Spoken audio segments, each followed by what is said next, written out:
നമ്മൾ ആദ്യം എടുത്തിരിക്കുന്നത് മട്ട അരിയാണ്, കുത്തരി. നമ്മൾ വീട്ടിൽ ചോറ് വയ്ക്കാനൊക്കെ ഉപയോഗിക്കുന്ന അരിയാണ്. അപ്പോൾ ഞാൻ എടുത്തിരിക്കുന്നത് 2 ഗ്ലാസ് അരിയാണ്, ഇരുന്നാഴി അരിയാണ് എടുത്തിരിക്കുന്നത്. നിങ്ങൾക്ക് ചോറ് വയ്ക്കാൻ ഉപയോഗിക്കുന്ന ഏതരി വേണമെങ്കിലും എടുക്കാവുന്നതേ ഉള്ളൂ. അപ്പം നമ്മൾ ആദ്യം അത് നന്നായിട്ട് വെള്ളം ഒഴിച്ച്, നമുക്കറിയാം അരിയിൽ പൊടിയൊക്കെ ഉണ്ടെന്നുള്ള കാര്യം അറിയാം. അപ്പം നമ്മളത് 3-4 വട്ടം ഒന്ന് നന്നായിട്ട് കഴുകി അരിപ്പയിൽ എടുത്ത് വയ്ക്കണം. നന്നായിട്ട് വെള്ളം ഊറിയതിന് ശേഷം മാത്രമേ നമ്മളിത് പാനിനകത്തോട്ടിട്ട് വറക്കാൻ പാടുള്ളൂ. അപ്പം ഞാനിത് നന്നായിട്ട് കഴുകി അരിച്ചെടുത്ത് വെച്ചിരുന്നതാണ്. അപ്പം വെള്ളമെല്ലാം വാർന്നു പോയിട്ടുണ്ട്, എന്നാലും അരിയിൽ ആ ഈർപ്പം നിൽക്കും. അപ്പം നമ്മൾ കുറേ നേരത്തെ 1 മണിക്കൂർ അല്ലെങ്കിൽ 2 മണിക്കൂർ മുമ്പേ നമ്മൾ ഇത് കഴുകി അരിപ്പയ്ക്കകത്ത് വെച്ചിരുന്നെങ്കിൽ കുറേ വെള്ളം അതിലെ ഈർപ്പമൊക്കെ കുറേ വറ്റിയേനുമായിരുന്നു. അല്ലെങ്കിൽ നിങ്ങൾ അരി കഴുകിയിട്ട് ഒന്ന് വെയിലുണ്ടെങ്കിൽ വെയിലത്തൊന്ന് വെച്ചാലും മതി, അരിയിലെ ഈർപ്പമൊക്കെ പോയി കിട്ടും. അപ്പോൾ അങ്ങനെ വെക്കുന്ന കൊണ്ടുള്ള ഗുണമെന്ന് വെച്ചാൽ നമ്മൾ കുറേ നേരം ഇതുപോലെ ചീനച്ചട്ടിയിലിട്ട് ഇളക്കിക്കൊണ്ടിരിക്കേണ്ടി വരത്തില്ല. ഇതിപ്പോൾ ഞാൻ കുറേ സമയമെടുത്തു ഇത് വറുത്തെടുക്കാൻ വേണ്ടിയിട്ട്. ഞാനൊരു 10-15 മിനിറ്റ് മുമ്പാണ് അരി കഴുകി വെച്ചത്, അരിപ്പയിൽ വെച്ചത്. അതുകൊണ്ടാണ് അത്രയും സമയം എടുക്കേണ്ടി വന്നത്. അപ്പം നമുക്കിപ്പോൾ ഒരു ബ്രൗൺ ഷെയ്ഡിൽ തന്നെ കിട്ടിയിട്ടുണ്ട്. ഇത്രയും ഈ നിറം വരുന്നിടം വരെ നമ്മൾ അത് വറുത്തുകൊണ്ട് തന്നെ ഇരിക്കണം.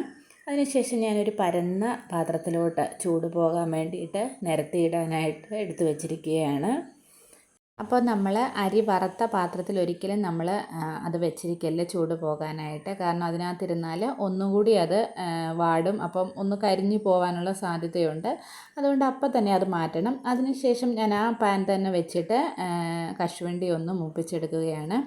അതും ഒരു ബ്രൗൺ ഷെയ്ഡൊക്കെ ഒന്ന് ആവുന്ന സമയത്ത് നമുക്ക് മാറ്റിയെടുക്കാം. വെളിച്ചെണ്ണയിലൊന്നും നമുക്ക് മൂപ്പിച്ചെടുക്കേണ്ട കാര്യമില്ല, ജസ്റ്റ് അതിനകത്തിട്ടൊന്ന് ഇളക്കിയാൽ മതി. അതിനുശേഷം നമുക്ക് വേണ്ടത് തേങ്ങയാണ്. ഫ്രഷ് തേങ്ങ തന്നെ വേണം എടുക്കാൻ. ഞാനിപ്പോൾ ഒരു അരമുറി തേങ്ങയുടെ തേങ്ങ ചിരകിയാണ് എടുത്തിരിക്കുന്നത്. ഫ്രിഡ്ജിൽ വെച്ച തേങ്ങയൊന്നും എടുക്കാതിരിക്കുക. നമ്മളിപ്പോൾ ഇത് വറുത്താണ് ചേർക്കുന്നത്. വറുത്ത് ചേർക്കുന്ന ഗുണമെന്ന് വെച്ചാൽ നമുക്ക് കുറച്ച് ദിവസം ഇത് ഇരിക്കും, കേടാവാതെ. പച്ച ചേർക്കുവാണെങ്കിൽ അത് തേങ്ങ 2 ദിവസമൊക്കെ ആകുമ്പോഴത്തേക്കൊരു ചൊവ വ്യത്യാസം വരും.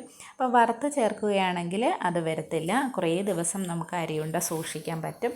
നമ്മളപ്പോൾ അതെടുത്ത് വറുത്ത് മാറ്റി വെച്ചിട്ടുണ്ട്. അതിനുശേഷം നമുക്ക് വേണ്ടത് ശർക്കരയാണ്. ഞാനിപ്പം ശർക്കര ഉണ്ട ഒരെണ്ണമാണ് എടുത്തിരിക്കുന്നത്. അതൊരു 200-210 ഗ്രാമൊക്കെ വരും. അപ്പം അങ്ങനെ ഒരു ഉണ്ടയാണ് എടുത്തിരിക്കുന്നത്.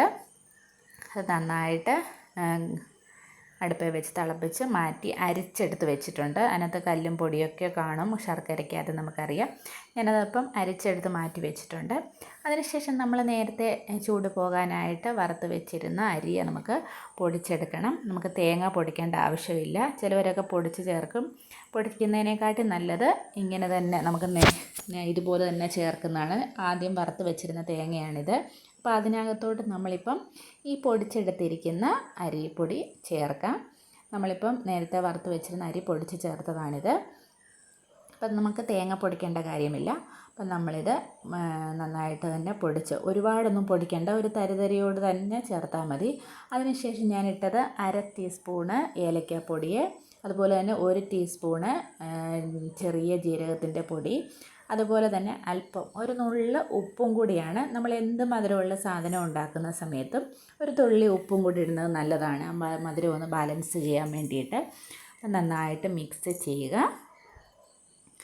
അപ്പോൾ നന്നായിട്ട് മിക്സ് ചെയ്തതിന് ശേഷം നമുക്ക് ഇതിനകത്ത് 1 ടീസ്പൂണ് നെയ്യൂടെ ചേർക്കണം.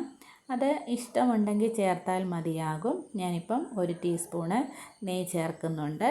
അപ്പം ഇത്രയും ചേർത്താൽ മതിയാവും. പക്ഷെ നമുക്ക് നെയ്യ് ഇഷ്ടമില്ലാത്തവരൊന്നും ചേർക്കേണ്ട കാര്യമില്ല, ഇത് ഓപ്ഷണലാണ്. ഞാനിപ്പോൾ 1 ടീസ്പൂൺ ചേർത്തന്നേ ഉള്ളൂ, ഒരു ടേസ്റ്റ് കിട്ടും. അപ്പം നന്നായിട്ട് മിക്സ് ചെയ്തതിന് ശേഷം നമ്മൾ നേരത്തെ തയ്യാറാക്കി വെച്ചിരിക്കുന്ന ശർക്കര പാനി, അത് കുറേശ്ശെയായിട്ട് മൊത്തത്തിൽ ആദ്യം ഒഴിക്കരുത്, കുറേശ്ശെയായിട്ട് ഒഴിച്ച് നമുക്ക് അത് ഇളക്കി എടുക്കണം. നമുക്കറിയാം ഒരു ഉരുട്ടി എടുക്കുന്ന പാകത്തിൽ വരെ വേണം നമ്മളത് മിക്സ് ചെയ്തുകൊണ്ടിരിക്കാൻ വേണ്ടിയിട്ട്. അപ്പോൾ ഇങ്ങനെ ചേർക്കുന്നതുകൊണ്ടുള്ള ഗുണം നമുക്ക് ഒരുപാട് ദിവസം ഇരിക്കും. അല്ലാത്തവർ ഇതെല്ലാം കൂടി പൊടിച്ചങ്ങ് ഉരുട്ടിയെടുക്കത്തേ ഉള്ളൂ. ശർക്കര പൊടിച്ച് തേങ്ങായും തിരുമ്മിയിട്ട് ബാക്കി ഇൻഗ്രീഡിയൻസ് കൂടി മിക്സിക്കകത്തിട്ട് ഒരുമിച്ച് പൊടിച്ച് അങ്ങ് ഉരുട്ടിയെടുക്കുകയാണ് ചെയ്യുന്നത്. നമ്മളിങ്ങനെ ചെയ്യുന്നതുകൊണ്ടുള്ള ഗുണം നമുക്ക് ഒരുപാട് ദിവസം ഈ അരിയുണ്ട കേടാകാതെ ഇരിക്കും. തേങ്ങയുടെ ഒരു കനച്ച ചൊവയൊന്നും ഉണ്ടാവത്തില്ല. നല്ല രീതിയിൽ തന്നെ എത്ര ദിവസം വേണമെങ്കിലും നമുക്ക് സൂക്ഷിക്കാം.